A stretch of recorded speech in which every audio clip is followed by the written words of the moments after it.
Good morning, students. Welcome back to the online classes of Geeta Global School.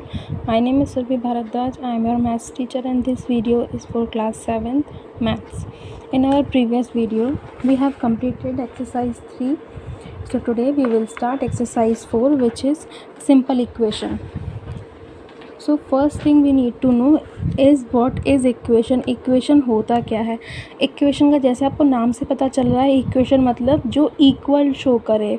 तो आपके पास दो side में जैसे कोई वैल्यू दी हुई है आपको कि आप लिखते हो 5 + 2 = 7, ये आप लिखते हो. तो 5 + 2 = 7 जो है, तो इसमें इधर इसको ऐड करोगे 5 और 2 तो क्या हुआ 7, इधर क्या है 7. तो ये इक्वल दिखा रहा है, दोनों साइड इक्वल हैं, तो ये हो गई इक्वेशन. तो इक्वेशन होता क्या है, जब आपको दो साइड दी हो. अब जो लेफ़्ट साइड में है वो हो गया लेफ़्ट हैंड साइड मतलब LHS, और जो राइट में है वो हो गया RHS.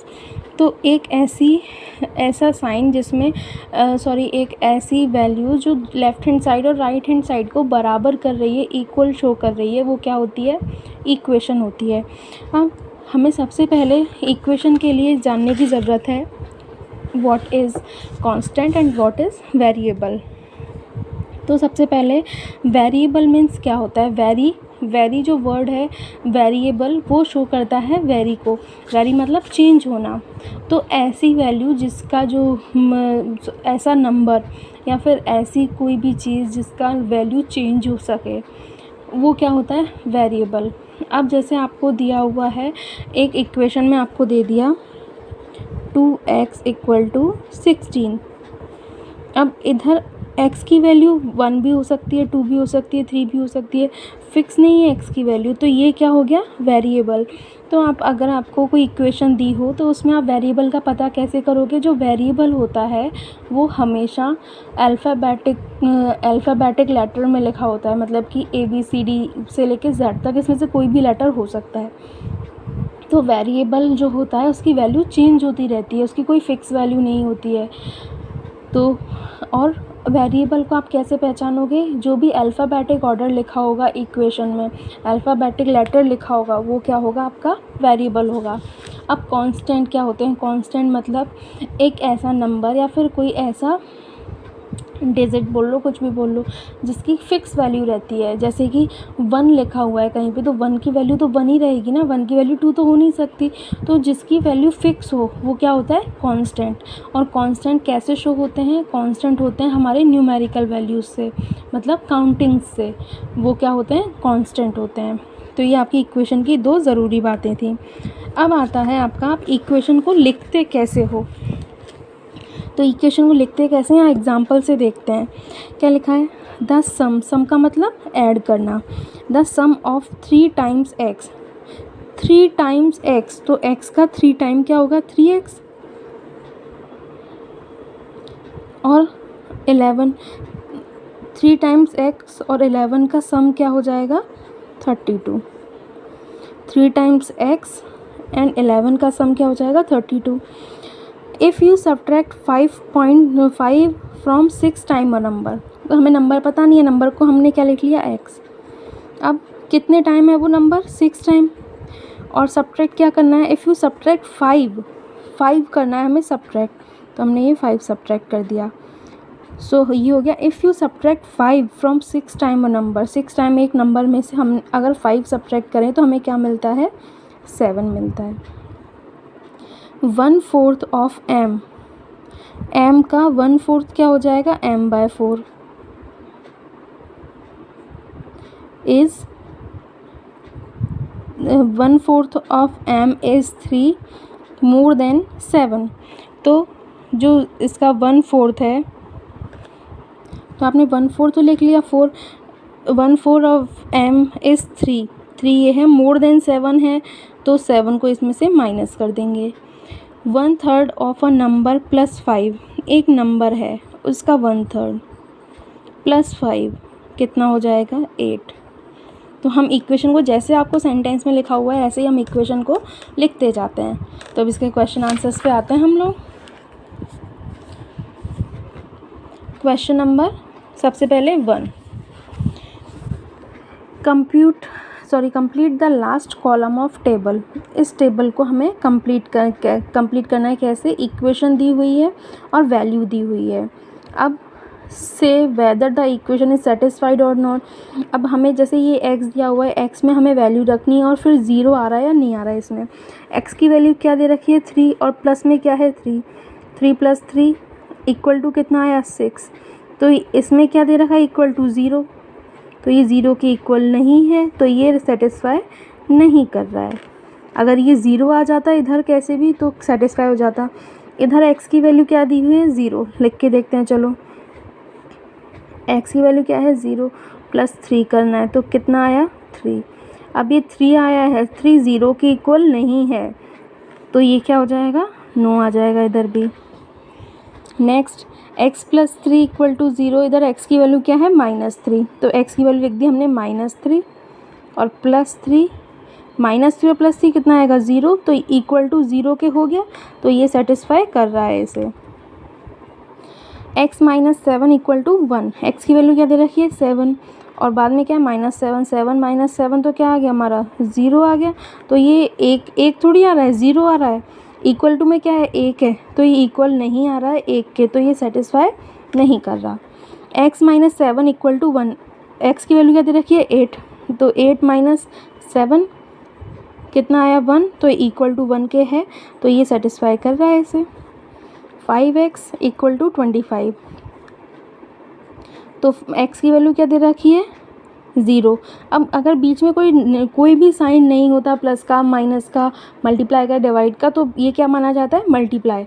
तो 5 और x की वैल्यू क्या है? 0। क्या आएगा? 0। 0 से किसी भी डिजिट को मल्टीप्लाई करते हैं तो 0 आता है। अब ये इक्वल नहीं आ रहा है 25 के, तो ये सेटिस्फाई नहीं कर रहा है। 5x = 25 और x की वैल्यू क्या दे रखी है? 5। तो 5 इधर का 5 लिख दिया, फिर x है तो मल्टीप्लाई में x की वैल्यू लिख दी हमने 5। कितना आया? 25 और ये 25 के इक्वल आ रहा है, तो ये इसको सेटिस्फाई कर रहा है। Next, 5x = 25। तो 5 मल्टीप्लाई x की वैल्यू क्या दे रखी है? -5। तो ये कितना आया? -25 आएगा।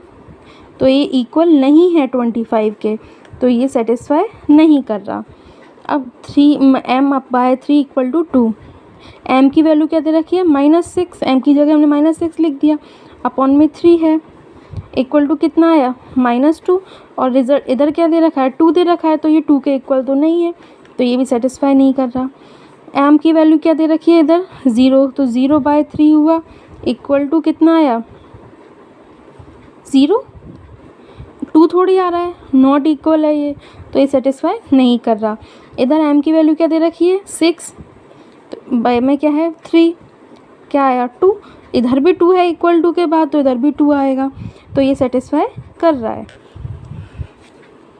Next question, x + 5 check whether the value given in the bracket is a solution to the given equation. आपको ब्रैकेट में जो वैल्यू दे रखी हैं, ये इस इक्वेशन का सॉल्यूशन है या नहीं।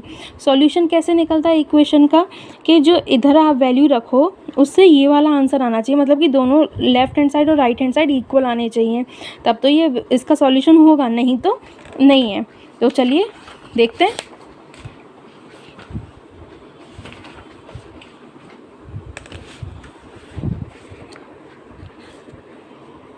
Question number 2, exercise 4.1। इसका ए क्या दे रखा है? n + 5 = 19। n + 5 = 19 और n की वैल्यू क्या दे रखी है? 1। तो n की जगह 1 रख के देखें। 1 + 5 इक्वल टू क्या आना चाहिए? 19। और इधर तो क्या है? 1 + 5 6 हुआ, और ये इक्वल नहीं आ रहा है 9 के, तो इधर क्या लिख दोगे आप? Not solution. अगर इक्वल आ जाता तो क्या हो जाता है? ये इसका सॉल्यूशन हो जाता। बी क्या है? 7n + 5 = 19। 7n + 5 = 19 और n की वैल्यू क्या दे रखी है? -2। n की वैल्यू क्या है? -2। रख के देखते हैं। 7 तो ये आ गया, मल्टीप्लाई -2 n की जगह -2 रख के देखते हैं। -2 + 5 = 19। अब पहले इनको मल्टीप्लाई करते हैं, 7 2 14 और माइनस का आ जाए क्योंकि एक डिजिट माइनस की है, और प्लस का 5 = 19। अब माइनस और प्लस है, इंटीजर्स को आपने ऐड सब्ट्रैक्ट करना सीखा होगा। एक माइनस का है, एक प्लस का अपोजिट साइन है, तो क्या हो जाएगा, सब्ट्रैक्ट हो जाएगा। 14 में से 5 - 2 तो क्या बचा, माइनस का 9, और इधर क्या आ गया 19। तो ये इक्वल नहीं आ रहा है, इक्वल नहीं आ रहा है तो नॉट सॉल्यूशन, ये इसका सॉल्यूशन नहीं है। सी देखते हैं क्या है, 7n + 5 = 19। 7n + 5 = 19 और n की वैल्यू क्या दे रखी है, 2। इधर n की वैल्यू क्या है, 2 रख के देखते हैं। 2 + 5 = 19, 7 2 14 + 5 = 19 और इधर क्या आया, 19 = 19। अगर इक्वल आ गया तो सॉल्यूशन इसका ये है। आप इसी तरीके से आप इसके बाकी क्वेश्चन, बाकी के तीनों कर लेंगे। Next question, solve the following equation by trial and error method. Trial and error method से करना है ये। तो मैं आपको एक क्वेश्चन करके बता देती हूँ, दूसरा आप करेंगे। मैं ए वाला करके दिखाती हूँ। फर्स्ट वाला क्या है, 5p + 2 = 17। अब इसमें क्या करना होता है ट्रायल एंड एरर में, आपको इनका जो वैल्यू है वो 1 से रख के देखनी होती है। तो पहले 1 वैल्यू रख के देखते हैं। 5 × 1 + 2 = 17। तो 5 + 2 = 17।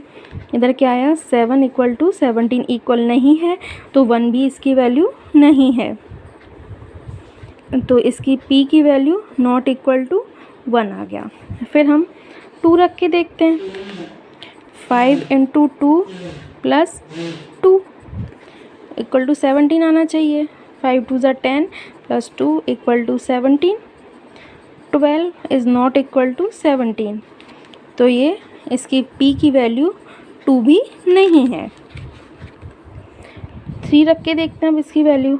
5 × 3 + 2 = 17।